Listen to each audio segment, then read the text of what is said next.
Assalamualaikum warahmatullahi wabarakatuh. Shalom, Om Swastiastu, Namo Buddhaya, salam kebajikan. Terima kasih atas kesempatan yang diberikan buat kelompok kami. Di sini kami akan mempresentasikan tugas besar jaringan komputer dan kebijakan keamanan yang disusun oleh Vincent Waoma dengan NIM 411241072, Septian Eka Maulana dengan NIM 411241137, Ani Winartigulo dengan NIM 411241088, Alven Fabio Toheba dengan NIM 411241135. Nah, di sini ada 4 prinsip desain jaringan. Yang pertama, hierarki. Membagi jaringan menjadi lapisan-lapisan fungsional. Akses distribution core untuk menyederhanakan desain, memudahkan manajemen, dan mempercepat troubleshooting. Yang kedua, modular. Memecah jaringan menjadi blok-blok fungsional independen. Misal, modul kampus, data center, WAN. Sehingga mudah dikembangkan, diuji, dan dikelola secara terpisah. Yang ketiga, resiliensi. Desain harus mampu bertahan terhadap kegagalan melalui redundansi perangkat atau jalur. Protokol failover, otomatis, dan arsitektur yang meminimalkan single point of failure. Yang keempat, fleksibel. Jaringan harus mudah beradaptasi terhadap perubahan kebutuhan bisnis, teknologi baru, atau ekspansi tanpa memerlukan redesign total. Nah, di sini definisi jaringan enterprise menurut Cisco.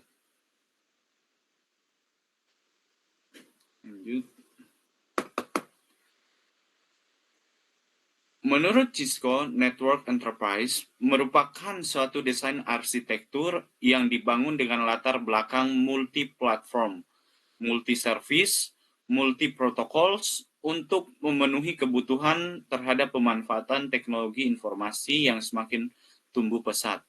Multi-platform mengandung arti infrastruktur yang terdiri atas beberapa perangkat hardware dan software.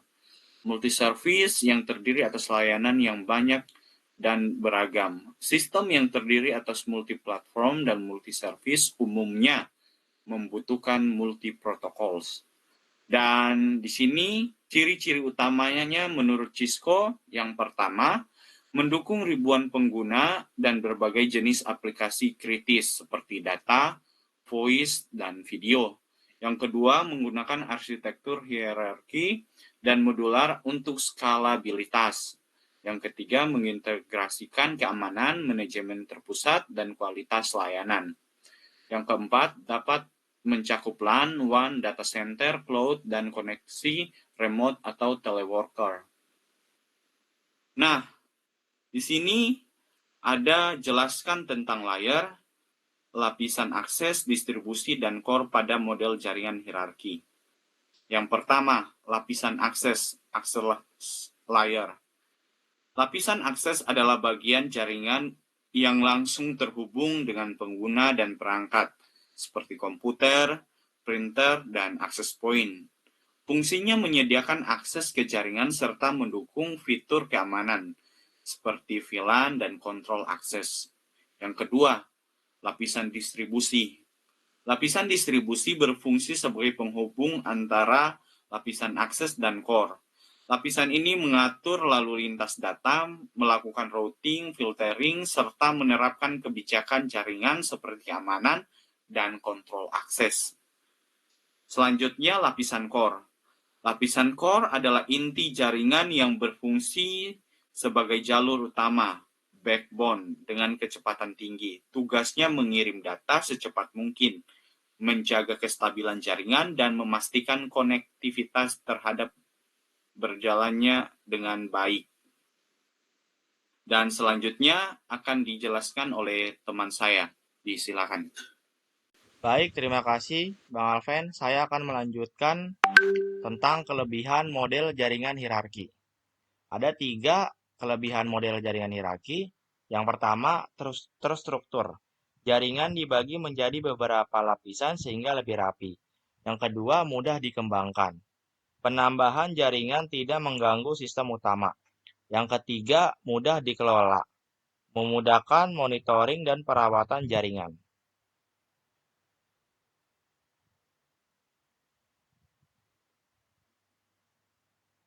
Keuntungan jaringan modular. Ada 4 keuntungan jaringan modular. Yang pertama, gangguan pada satu modul tidak mempengaruhi jaringan lain. Yang kedua, memudahkan pengembangan dan perubahan jaringan. Yang ketiga, memungkinkan penggantian atau peningkatan modul dengan mudah. Yang keempat, keamanan dapat diatur lebih detail. Modul data center.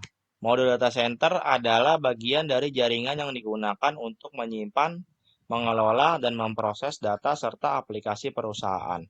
Di dalam data center, terdapat server, sistem penyimpanan data, dan perangkat jaringan yang mendukung operasional sistem.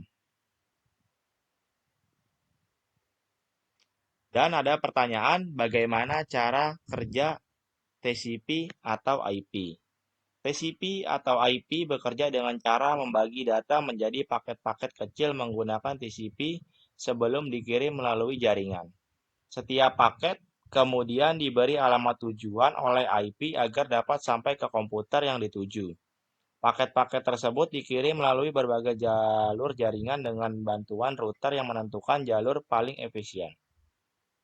Setelah sampai di tujuan, komputer penerima akan memeriksa apakah paket mengalami kerusakan selama pengiriman, lalu menyusun kembali paket-paket tersebut menjadi data seperti semula. Jika ada paket yang rusak atau hilang, komputer penerima akan meminta pengiriman ulang agar data dapat diterima dengan benar dan lengkap. Selanjutnya akan dilanjutkan oleh Kak Winarti Gulo. Silakan. Baik, selanjutnya yaitu definisi TCP atau IP. TCP atau disebut juga Transmission Control Protocol atau IP yaitu Internet Protocol adalah standar komunikasi data yang digunakan untuk proses pertukaran data antar komputer dalam jaringan internet. TCP atau IP merupakan kumpulan protokol atau protokol suite yang paling banyak digunakan dalam jaringan komputer dan diimplementasikan dalam sistem operasi sebagai TCP atau IP stack. Protokol ini dikembangkan untuk menghubungkan komputer dan jaringan dalam skala luas atau dikenal juga dengan WAN, serta menggunakan alamat IP sebagai sistem pengalamatan agar perangkat dapat saling berkomunikasi. Selain itu, TCP atau IP bersifat terbuka dan dapat digunakan pada berbagai jenis sistem operasi dan jaringan yang berbeda. Alamat IP terdiri dari 2 komponen, yaitu yang pertama, Network ID. Network ID berfungsi untuk menunjukkan identitas jaringan tempat suatu perangkat berada, sehingga perangkat dapat diketahui berada pada jaringan yang sama atau berbeda. Yang kedua yaitu Host ID. Host ID berfungsi untuk menunjukkan identitas perangkat atau host di dalam jaringan tersebut, sehingga setiap perangkat memiliki alamat yang berbeda dan dapat saling berkomunikasi dalam jaringan. Selanjutnya yaitu Subnet Mask atau dikenal juga dengan SM. Subnet Mask atau SM adalah teknik yang digunakan untuk membagi bagian network dan host pada alamat Internet Protocol version 4. Subnet mask dapat ditulis dalam bentuk desimal seperti 255.255.255.0 atau dalam bentuk bit count seperti /24. Selanjutnya akan dijelaskan oleh teman saya. Baik, di sini saya akan melanjutkan presentasi yaitu penyelesaian studi kasus.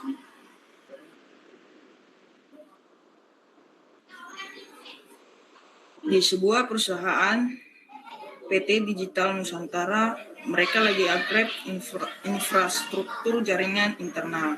Nah, salah satu server utama mereka punya alamat IP yaitu alamat IP-nya yaitu ini.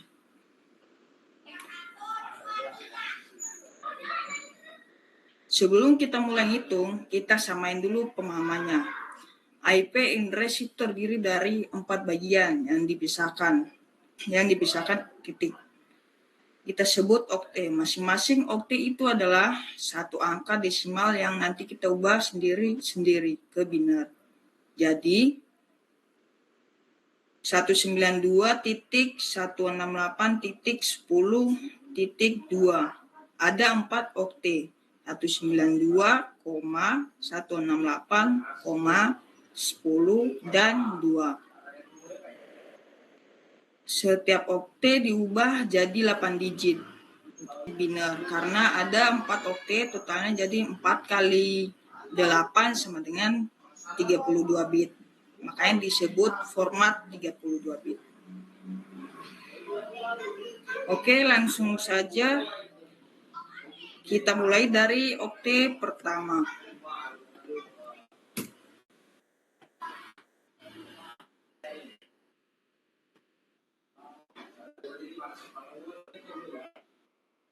Yaitu angka 192. 192 dibagi 2 sama dengan 96, sisanya 0. 96 dibagi 2 sama dengan 48, sisanya 0. Dan 48 dibagi 2 sama dengan 24, sisanya 0. 24 dibagi 2 sama dengan 12, sisanya 0. 12 dibagi 2 sama dengan 6, sisanya 0. 6 dibagi 2 sama dengan 3, sisanya 0. 3 dibagi 2 sama dengan 1, sisanya 1. 1 dibagi 2 sama dengan 0, sisanya 1.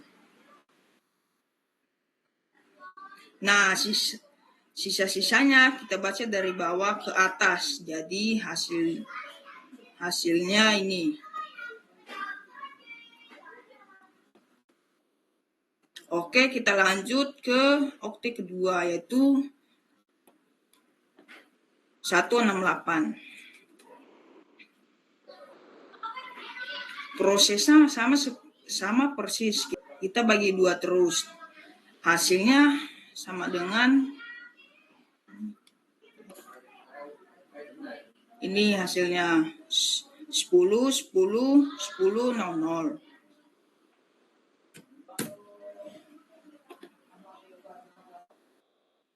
Oke, lanjut ketiga angka 10. Ini lebih kecil, prosesnya lebih cepat. 10 dibagi 2 sama dengan 5, sisanya 0. 5 dibagi 2 sama dengan 2, sisanya 1. 2 dibagi 2 sama dengan 1, sisanya 0. 1 dibagi 2 sama dengan 0, sisanya 1. Jadi hasilnya ini. Oke, lanjut. Yang terakhir angka 2. Ini yang paling gampang sih. 2 dibagi 2 sama dengan 1, sisanya 0. 1 dibagi 2 sama dengan 0, sisanya 1. Jadi ini adalah ini.